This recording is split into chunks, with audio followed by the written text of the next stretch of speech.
Hi, I'm Callum from Tyne Valley Motorhomes, and this is the handover of a Benimar Mileo 231. So as we start the walk round the driver's side of the vehicle first point you get to is your fresh water intake. So go and buy yourself a hose pipe with some hose pipe connections, as it's mainly just a brass tap on site. Then what you'll need to do is, using the habitation key, which is the round-headed key, pop it in here, take the cap off, put your hose into there and fill until it either overflows out the side of the vehicle or until you know you've got enough water on board, which you can see on the main control panel. Number 2, fridge vents. You've got your boiler too, so this just allows the fumes out when operating on gas from the boiler. Behind the back driver's wheel is your wastewater outlet. So handle here, pull, drive over the grid on the way out of your site and deposit your dirty water. So that's anything you've put down the plug hole, and in the winter make sure that's fully drained off, as you don't want the water to freeze in the under chassis tank.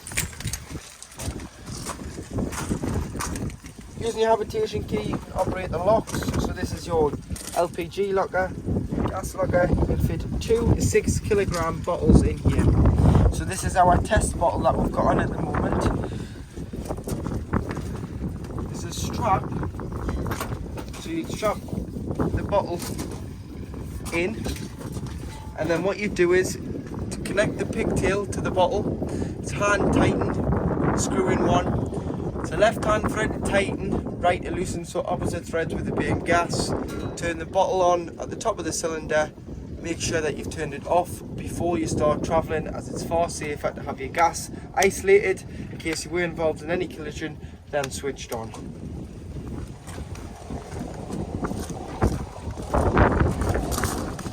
At the back of the vehicle, you've got your high level brake light, your reversing cameras, a rail if you're going to mount a bike rack. That's where the back panel's been strengthened, and you want here. Scooter rack on the back. So this is just on extra triangles. This is just on the chassis rail, so it connects on. It is a 7-pin electrics with the tow bar on there, so if you did want to take this off, you can just unbolt it. It does just come off, and you can use the tow bar should you need to.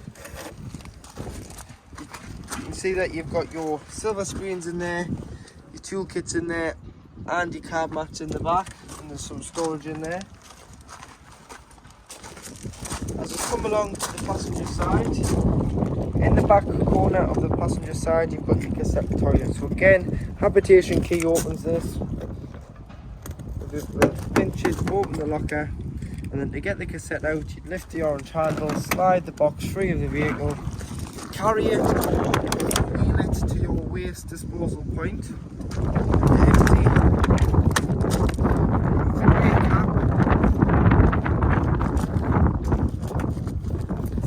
press the button, orange button, puts a bit of air in, keeps the flow consistent, tip it out. Once you've tipped it out, there's only a tap, a bit of water in here, a bit of a rinse, and tip out again.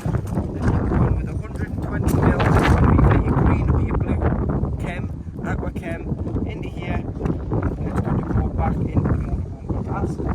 What liquid the site prefer you to use. Took the vehicle up with mains power. This is your mains power connection point. So if you're on a site or you're charging at home, you took the vehicle up, lift the collar, lift the flap on the van, hook the vehicle up, hook the vehicle first, then the site, and do it in reverse order when unhooking, so that you're never walking around with a live lead. But push the clip in the left hand corner, which releases the pins in the hooker blade, and it'll allow you to pull the connection off the vehicle. Got your awning, which is a Fiamma Zip F45 awning. The door locks and unlocks with the key. So down to lock, up to unlock, and then you just use this on the inside. Once it's shut, short to the red, which locks it, As soon as you go for the handle, it brings it back to the green, which means it can open. Diesel filler on the passenger door, which opens with the main faded key.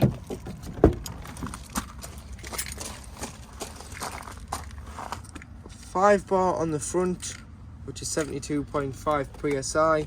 5.5 bar on the back, which is 79.5. So this is your tyre pressures. Your leisure battery lives underneath the passenger seat, and the car battery lives underneath this panel on the floor.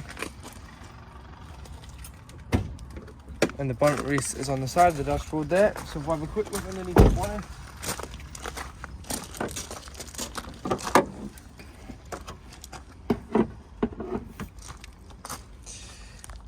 Main one you're going to need, which is your screen wash, which is up here. This cover lifts off with the 3 tabs, and you can fill your power steering fluid, your coolant. Then you've got your brake fluid. You've got your oil filler and dipstick for checking your levels and filling with oil. And then for giving or receiving a jump start, because the battery's underneath the cab floor, you've got an earth here, air filter, headlight in between, key in here. Lift this cover up.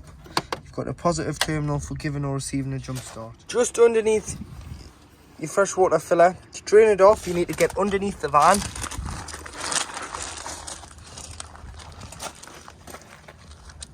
And this is your drain off valve. So open both of these. So one there, open them up, and they'll be able to drain off your fresh water. So should you have taken on contaminated water, or you're winterizing it where you want to drain it all off in the winter, to make sure that there's no water left on board, because if there is any water left on board and it freezes, it's not covered under warranty, because it's your responsibility to drain the vehicle free of water, which includes your fresh, your waste, your boiler, all your taps open, just to eliminate the water in the lines and the pipes of the vehicle. To operate the Benimar control panel, so you've got your master switch here, which turns the vehicle on and off. So if you're not hooked up, you'll only have 12 volt off your leisure battery. If you are hooked up, you'll get the little light here, which means that you're receiving 230 volt. You can then turn on your 12 volt on and off, so that'll operate your lights, your ignition for your fridge, your cooker, so make sure your 12 volts turned on. Then you've got your pump, so you turn the pump on and off. To pressurize the taps, toilet and shower, you need your pump on.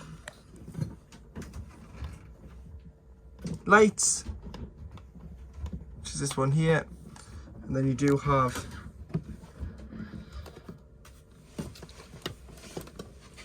leisure battery reading. Take the hook about to get a true reading of the battery. Vehicle battery reading. Fresh water, half a tank of fresh water on board. That'll go red once it goes into the red, and then it'll go red below once the waste is full, where you need to pull the handle behind the back driver's wheel. And then you can brighten and dim the panel. Should it be too bright or too dull, you can brighten as it goes up and down in its stages.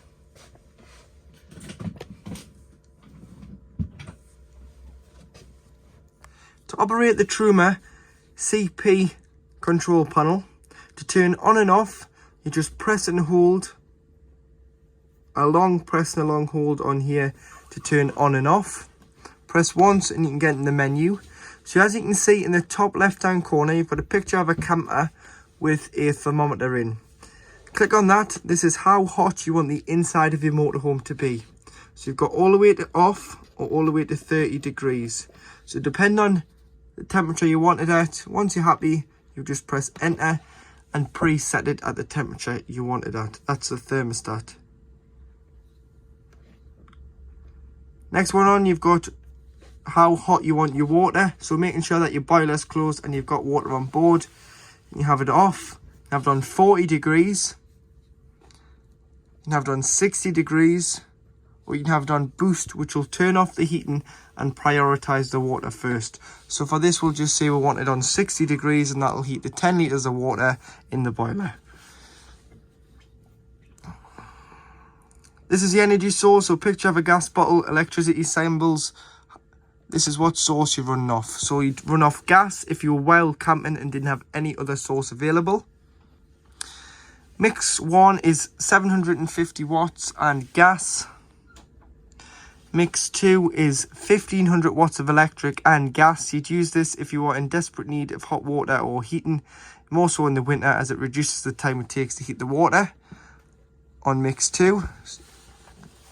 And then you've got electric on 1 kilowatt, which is 750 watts of mains electric, which you can use on if you're on a CL site or abroad, but check which amperage the site gives you. But on most sites throughout the UK, you can use electric on 2, which is 1500 watts of mains 230 volt electric. Fan speed, so eco or high. Eco takes a smaller feed of 12 volt. High, you can hear the fans a lot louder because it's given more fan speed to bring the heat around the vehicle. But you'd use eco on a night as it's far quieter. Timer, so you can time it to come on and off. Time on the main display panel. Then you've got a settings here, so you can go to reset, and you can reset it if you get a warning triangle in the middle there, which indicates a fault. And then you'd go back in and set it all back up. In the kitchen, you've got 2 gas burner rings with 1 electric hot plate, which only works when you're hooked up with 230 volts. So you've got to have that hooked up and the light will come on. Once you've had the hobs on, allow it to cool before you put the cooker hood down, otherwise you can shatter the glass. And underneath,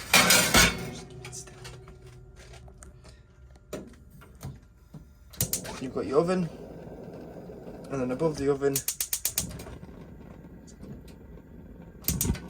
you've got the grill. But you may want to wrap up or take out the grill pan and oven shelf when travelling, as they can cause a bit of rattling when on the road. Storage drawer below the oven.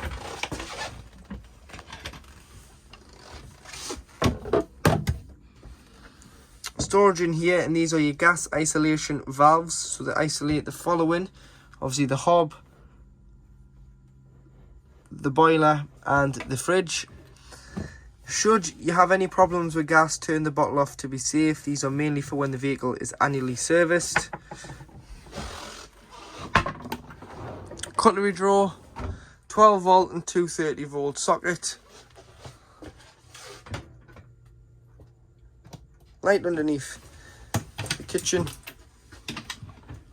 Storage above, and then should you have the pump on, you'll be able to get a pressurized flow of water from the hot and cold side, and that water is getting really warm there, so your hot water system is working correctly. To operate the fridge, which is a Fetchford fridge, you turn on and off here. This one is your energy source. So as you can see there, it says A, and it's gone to a picture of a plug. So A stands for automatic energy selection. So the brain of the fridge picks out the best source it has available, and it's automatically gone to mains power as we're hooked up. Should I take the hookup out, it will go to gas and self-ignite, and if I was to start the engine, it would go to the 12 volt setting, which is off the engine alternator, which basically keeps the fridge and freezer at the same temperature was at when departing. So it acts like a big cool box. So it's got to be pre-chilled beforehand. Either if you're at home, hook the van up a few days before. Not only does it allow the leisure batteries to charge, but you can chill the fridge down to temperature. And then as soon as you unhook and start the engine, it'll automatically switch over.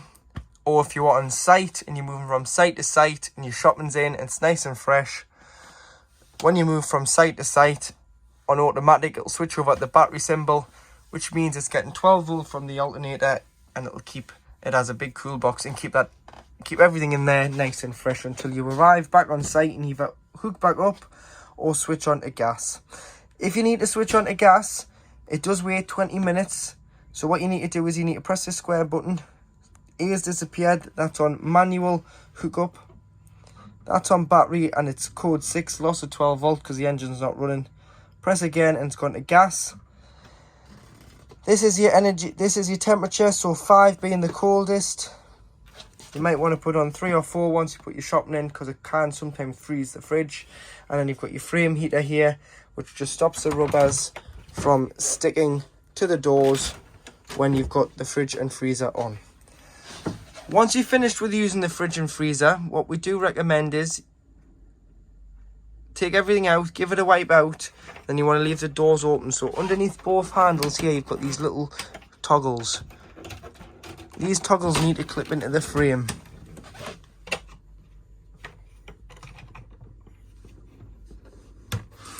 They'll allow the door to stay open, which does allow air in and out the fridge, which stops the smells from forming by trapping the air and you're getting mold growing in your fridge and your motorhome smelling.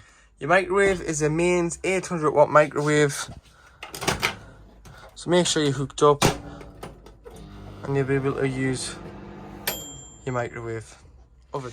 In the washroom, so you've got your shower.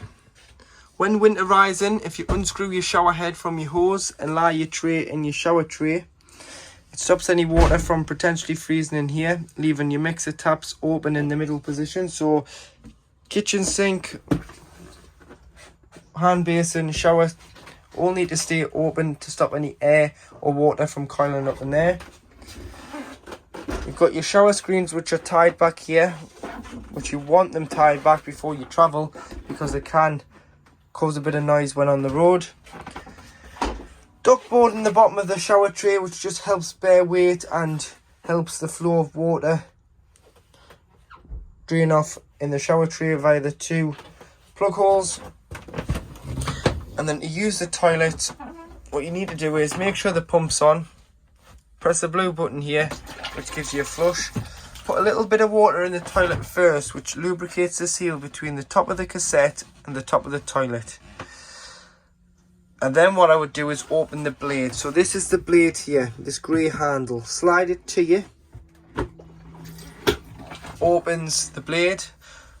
When you use the toilet, it stops the top of the hatch, which is known as the blade, from getting dirty. Everything goes into the cassette. You can then flush after use. And then you can then shut it by sliding this back to the left.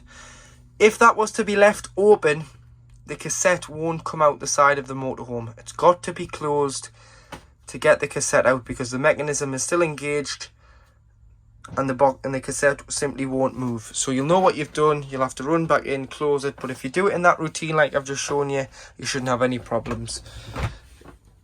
Washroom's heated via the heating. So if you've got anything that you want to dry out, hang it up here in the washroom and it will dry out in no time, as the washroom is the smallest place in the van. It'll get really warm. Toiletry cabinet, storage in the back, towel rail, coat hanger, toilet roll holder, and then you do have a skylight, so you can open that up, open it for ventilation, but make sure all your skylights and windows are securely fastened before you start traveling anywhere.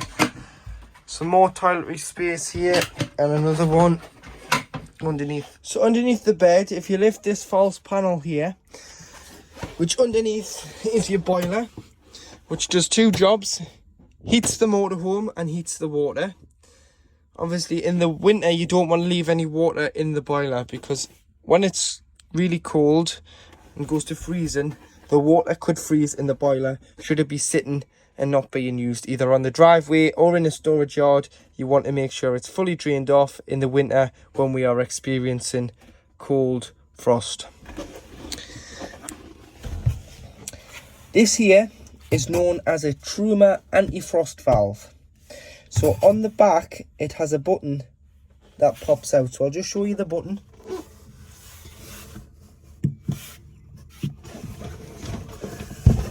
The button is just here on the bottom. Just here.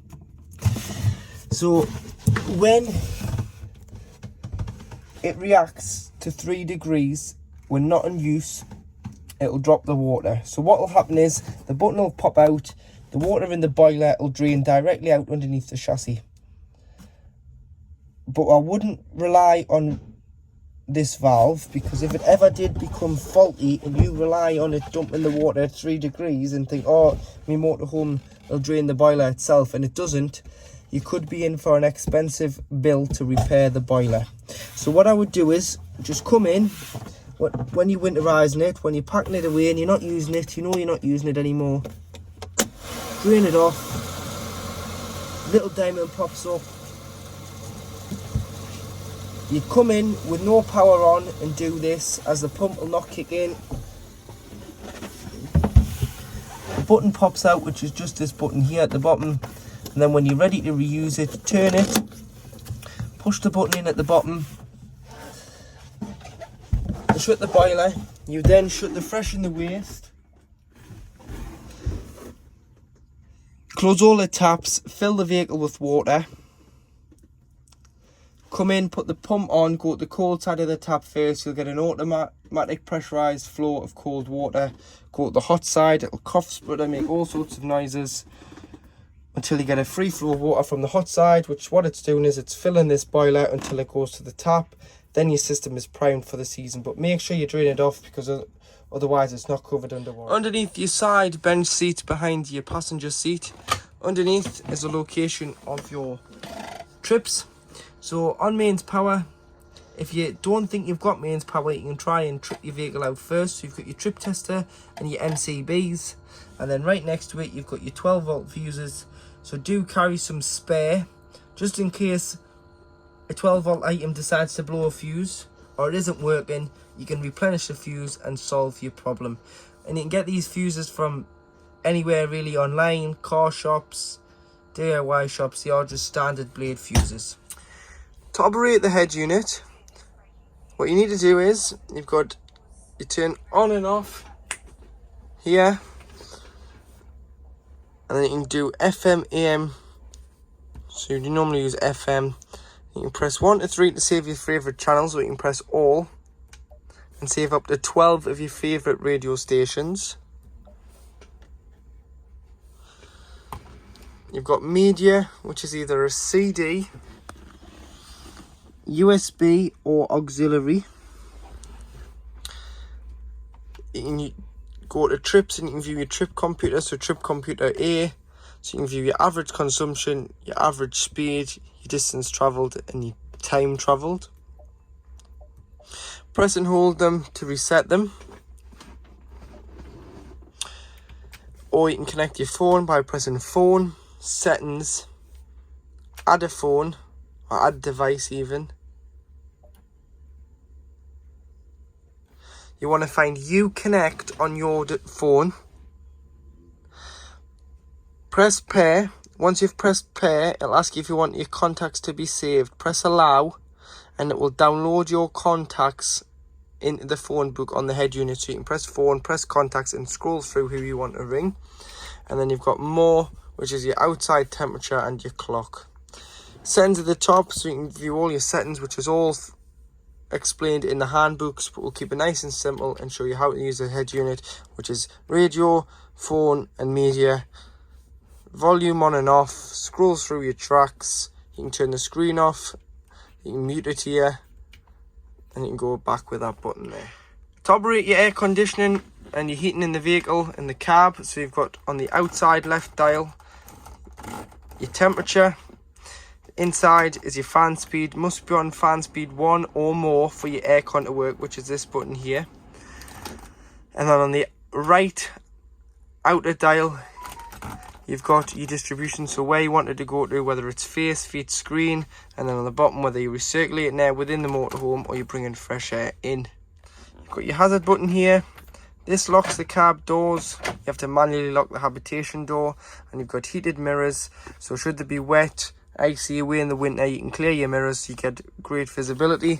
2 12 volt points, cup holders, auxiliary and USB input for the radio. Glove box, heated and cooled glove box via the air conditioning. And then to black the windscreen out, you've got Remus car blind, so pinch, slide along, pinch, slide along. You want to push this end into here and connect, and that's how you would black the windscreen out. And then to do the driver and passenger doors, just pinch and slide your MS car blinds down, and that'll black out the windscreen and the side doors on an evening. To the right of the driver is the location of your handbrake. So your handbrake's between the seat and the door card, which allows the seats to turn as it's on the right hand side.